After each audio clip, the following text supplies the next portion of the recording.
City whose involvement in the sport has won her a role in the movie Pumping Iron 2. We asked Lydia Cheng how she started in bodybuilding. When I started college, I decided I needed to stay in shape, so I started training in the gym from my school. And I found that the results were so immediate, and since I'd always been involved in athletics in my life, there was something in the sport itself that attracted me immediately. It was both the physical conditioning and the aspect of competition that really attracted me to the sport. Lydia Cheng. She's only 22 years old, Lynn, and what a future. She has an excellent future in bodybuilding. She has caught the judge's eye, has that symmetry they're looking for, the beautiful skin tone, the excellent stage presence. Now, Lydia told me earlier that she felt she'd missed her peak for this contest, and I think she's right. I've seen her more defined and more muscular.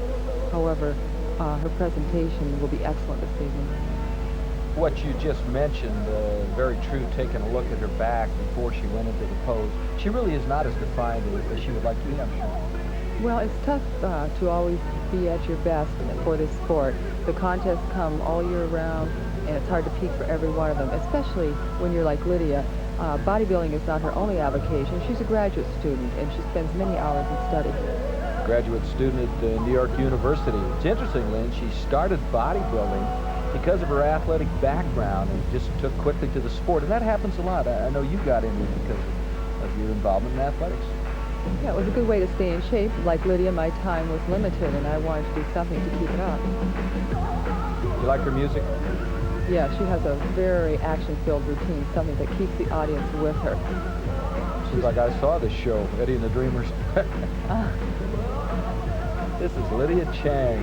Did I say Eddie and the Dreamers? I think it was Eddie and the Cruisers, something like that. Eddie and the Cruisers. Lydia Cheng is 5'5", 130 pounds. Got the segments coming up for you on diet. Got a lot to talk about in this show. Notice how she holds each pose just momentarily to show her muscular development, but keeps the routine fluid and moving, interesting all the time. What about her suit now? Do you like her choice of colors? Green is an excellent color for Lydia with the black hair. Shows her up well on stage. It actually rivets your eyes to her. And that's what you want, something that's going to demand attention. She's a young lady who loves to travel. She likes buying food. I'll tell you, it's tough in this sport. Food is your enemy. That's right. One of the cruelest things would be to have competition right after New Year's. Lydia Cheng. Doing an excellent job. The judges seem to like it. Once again, only 22 years of age out of New York City. We move from youth to experience now. We spoke to Carolyn Chesser of England about her numerous appearances in the Miss Olympia contest. Yes, I won